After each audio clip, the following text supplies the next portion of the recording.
చూస్తుంటేనే నోరూరుతుంది కదూ. తింటే కడుపు నిండిపోతుంది సుమి. ఇవి ఏంటో తెలియాలి అంటే ఈ వీడియో ఫుల్గా చూడాలి మరి. అమ్మా, ఆకలిగా ఉంది, ఏమైనా చేసి పెట్టు. ఆకలేస్తుందా? సర్లే, పొద్దున్న పాలు ఎరిపోయినాయి కదా, దాన్ని పన్నీర్ చేయిస్తాను, బజ్జీ చేసేస్తానులే. సర్లే, 2 లీటర్ల పాలు ఎరిపోయినాయి కదా, పన్నీర్ చేయిస్తాను.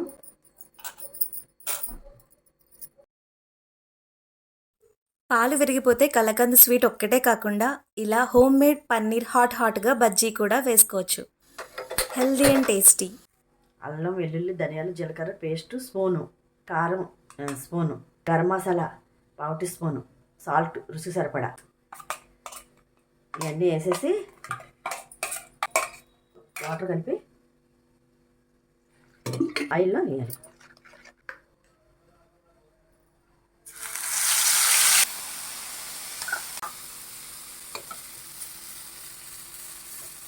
వేగించాలి, బాగా వేగించి ఈ మసాలాని పన్నీర్కి పట్టించాలి. పన్నీర్కి పట్టించి అవి బజ్జీ పిండిలో ముంచి ఆయిల్ వేసి వేగించాలి. వాటర్లో కలిపి వేయడం వల్ల మాడిపోకుండా ఉంటుంది, అప్పుడు చేదు రాకుండా ఉంటుంది. ఇలా సాల్ట్ అన్నీ ఇలా మొత్తం అన్నీ కలిపితే చక్కగా కలిసి బాగా పన్నీర్ ముక్కలు పడుతుంది, టేస్ట్ కూడా బాగుంటుంది.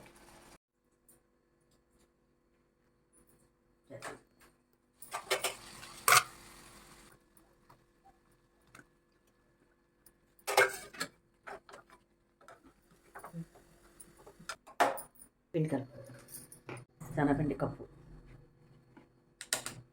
1/4 స్పూన్ సాల్ట్, సోడా అండి,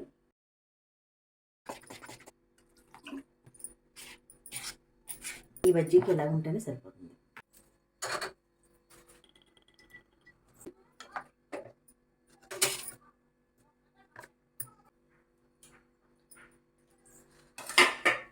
శనగపిండి పట్టించడం వల్ల పైన మసాలా కారం పోకుండా ఈ పిండిలో ముంచినప్పుడు చెదిరిపోకుండా ఉంటుంది, కరెక్ట్గా ముంచి వేయడం ఉంటుంది.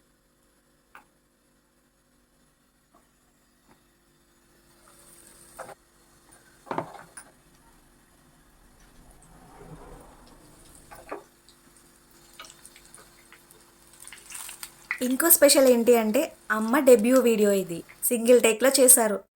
ఎలా అనిపించిందో కమెంట్ చేయండి. మమ్మీ అయిపోయిందా? అయిపోయిందమ్మా.